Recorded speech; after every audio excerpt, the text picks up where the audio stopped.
C and D based question. बेटा C and D क्या होता है ना, कॉम्पिडेंटो डिविडेंटो हमने बेसिक मैथमेटिक्स में देखा है। बेसिक मैथमेटिक्स में बहुत सारे बच्चे क्लास ले रहे थे, जो बच्चे नहीं देखे हैं वो उसी चैनल पे आपको बेसिक मैथमेटिक्स की एक प्लेलिस्ट मिल जाएगी। उस प्लेलिस्ट में जितना भी 2-3 लेक्चर बेसिक मैथमेटिक्स के बनाए हुए हैं आपको वो तो आने ही आने चाहिए। वो आपको 10th प्लस 11th की बातें की गई हैं, और वो जो क्लास आप देखोगे उसमें आपको बहुत कुछ सीखने को मिलेगा, कुछ छोटी छोटी चीज़ें सीखने को मिलेगी जो यहाँ इस बड़े बड़े क्वेश्चनों को सोल्व करवाएगी। ये बेटा सारे क्वेश्चन ही है आपके, ये आपके क्वेश्चन ही है, C and D method based question है। तो सर हमें क्या सपना आएगा कि क्या किस तरीके से हम सोल्व करेंगे इस क्वेश्चनों को, हमें पता चलेगा कि सर ये सी एंड डी बेस्ड क्वेश्चन है। क्या सर हमें ये चीज़ें दी हुई होगी कि ये सी एंड डी बेस्ड क्वेश्चन होगा? ऐसा कभी नहीं होगा। ना तो आपको सपना आएगा, ना ही वो एग्जामिनर आपको देगा कि बेटा ये सी एंड डी बेस्ड क्वेश्चन है। तो सर हमें कैसे पता चलेगा? हाँ तुझे पता चलेगा सी एंड डी बेस्ड क्वेश्चन होते क्या हैं, ये देख तू, है ना। सर क्या होती है C and D based question? देख, अगर कोई दो अलग अलग एंगल है तेरे पास, अगर तेरे पास दो अलग अलग एंगल है, ये देख, ये थीटा है, ये फाई है, दो अलग अलग एंगल है, वो सम या डिफरेंस के रूप में आए, सम या डिफरेंस के, सर कहाँ? देख ये सम, ये डिफरेंस, इनके रूप में आते ही दिमाग को लगाना, छोटी छोटी चीज़ें जो मैं बता रहा हूँ याद रखना, नोट्स में लिख लेना कि सर ये किस तरीके से याद किया जाता है ना। ऐसा आपको दिया नहीं होगा, आपको सोचना पड़ेगा, है ना, थोड़ा प्रैक्टिस करनी पड़ेगी। सर तो आप सी एंड डी बेस बोलते क्या हो, आप बता दीजिएगा। मैं बोलता हूँ कुछ नहीं, A by B equals to C by D है आपके पास। A by B equals to C by D है, इसी को C and D base method बोला जाता है। सर ये होता है क्या है? देख यहाँ देख, इसका क्या करना है, ऊपर वाले में नीचे वाला जोड़ दे, फिर ऊपर वाले में से नीचे वाला घटा दे। इधर भी यही काम करना है, ऊपर वाले में नीचे वाला जोड़, ऊपर वाले में से नीचे वाला घटा। क्या सर आपने जो लिखा है यही सी एंड डी है? बेटा यही कंपोनेंडो डिविडेंडो है। हाँ सर, अब हम सीख लेंगे, है ना। तो सर क्या सर अब इसको किस तरीके से करेंगे? सी एंड डी मेथड में सर क्या जरूरी है? मैं बोलता हूँ सी एंड डी मेथड जिस दिन तू लगाएगा तो वो उसी दिन अप्लाई होगा, उसी टाइम अप्लाई होगा जब वो रेशियो फॉर्मेट में हो। क्या सर, क्या आप नई बात बोल रहे हो? कुछ नई बात नहीं है बेटा। तेरे को जब सी एंड डी मेथड लगाना ही है तो तेरे को ध्यान ये देना है कि सी एंड डी मेथड में आपका रेशियो फॉर्मेट में होना जरूरी है। सर रेशियो फॉर्मेट क्या बता रहे हो?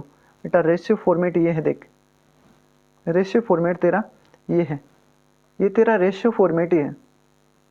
तो सर जो क्वेश्चंस हमें गिवन है, जो क्वेश्चन आपने दिए हैं या जो क्वेश्चन हमें एग्जाम में मिलेगा वो है ही नहीं हमारे रेशियो फॉर्मेट में। बेटा अगर रेशियो फॉर्मेट में नहीं है तो रेशियो फॉर्मेट में बना, हम इस क्वेश्चन की बात कर लेते हैं एक बार, है ना। मैं इसको ऐसे लिख सकता हूँ, टेन थीटा और टेन फाई इक्वल्स टू 1/3 कर सकता हूँ। सर एक साइड रेशियो फॉर्मेट बन गया है लेकिन दूसरी साइड तो हमें दिखाई नहीं दे रहा है। अरे तो बचपन वाली बातें क्यों कर रहा है, जो बच्चा थोड़े ना आप। क्या तू इसको ऐसे नहीं लिख सकता कि sine theta by cos theta और sine phi by cos phi? नहीं लिख सकता? सर लिख सकता हूँ सर, अब समझ में आने लग गया है सर, अब मैं लिख लूँगा। बेटा ये रेशियो बन गया होगा सर, दिख गया है। तो सर अब ये अप्लाई कीजिएगा। अप्लाई करने पे क्या आपका जो दिया गया है वो प्रूफ हो रहा है क्या? सर हम अभी बात कर लेते हैं प्रूफ हो रहा है या नहीं हो रहा है। छोटी छोटी बातें, छोटे छोटे कदम हम उठाएंगे, उठाना भी ज़रूरी है भाई। तो भाई देख लीजिएगा क्या करना होगा सर, सर को तो बताना ही पड़ेगा। हाँ जी, ऊपर वाले में नीचे वाला जोड़, सर जोड़ दिया। Sine theta dot sine phi में सर हमने कोस थीटा कोस फाई को जोड़ दिया। और बेटा ऊपर वाले में से ही घटाना है, गलतियाँ मत कर देना तो, मैं कभी नीचे वाले में से घटा डाले नहीं, ऊपर वाले में से ही घटाना है। हाँ बेटा, ऊपर वाले में नीचे वाला जोड़, ऊपर वाले में से ही नीचे वाला घटा। सर घटाने से ये क्या नज़र आएगा? सर ये नज़र आएगा 4, ये नज़र आएगा -2, तो हमारा बनने वाला है -2। हाँ हाँ हाँ हाँ हाँ सर, आया, कुछ समझ में आया, कुछ समझ में आया है। तो यहाँ और देख, कुछ समझ में आया है तो ही देखना। तो सर समझ में तो आ ही रहा है बेटा। हमने वापस वो बातें करनी है जब कोस a प्लस बी या कोस a माइनस बी की जो बातें होती हैं, तो वो कोस पहले आता है, उसके बाद साइन आता है। तो इसको हम थोड़ा सा चेंज करेंगे। सर चेंज किस तरीके से, देखिएगा, इसको हम थोड़ा सा चेंज करेंगे। इसको हम ऐसा लिख देंगे, cos theta cos phi plus sine theta sine phi. हाँ सर, नीचे वाले को भी देख, cos theta cos phi minus sine theta sine phi. Sir यहाँ तो माइनस था, अरे माइनस था, इस माइनस को इधर भेज के प्लस बना दिया है इस 2 को। सर समझ में आ गया है, अब तो आ ही गए हैं, अब तो हम कर ही लेंगे। तो बेटा कर लेना। ऊपर वाला sir cos theta minus phi बन रहा है, कोस थीटा माइनस फाई बन रहा है। और सर नीचे वाला है ना, नीचे वाला ये sir cos theta plus phi बन रहा है। और सर इक्वल टू 2 गिवन है। हाँ सर प्रूफ हो रहा है, कैसे है ना, आपका बन रहा है 2 cos theta plus phi equal to cos theta minus phi. हाँ बेटा, जो चीज़ें हैं हमारे पास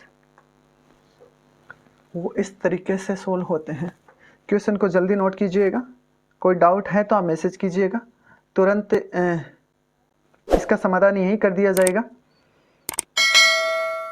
हाँ बेटा, C&D मेथड आपका बेसिक क्लास में करवाया गया था। जो बच्चे नहीं हैं उसी सोनू कंपटीशन क्लासेस चैनल पे आप जाइएगा और वहाँ एक प्लेलिस्ट मिलेगी आपको बेसिक मैथमेटिक्स की, वो प्लेलिस्ट को आप चूज कीजिएगा। प्लेलिस्ट को देखने के बाद आप उसमें थोड़ा सा आगे जाओगे, कुछ उसके बारे में बेसिक्स नंबरों के बारे में बेसिक्स बातें की गई हैं। और उसके बाद आपको ये C&D मेथड आएगा, तो वहाँ C&D मेथड को ठीक ठाक लेवल से देखिएगा। C&D मेथड अगर हमें आता है तो हम चीज़ों को आसानी तरीके से सोल्व कर सकते हैं।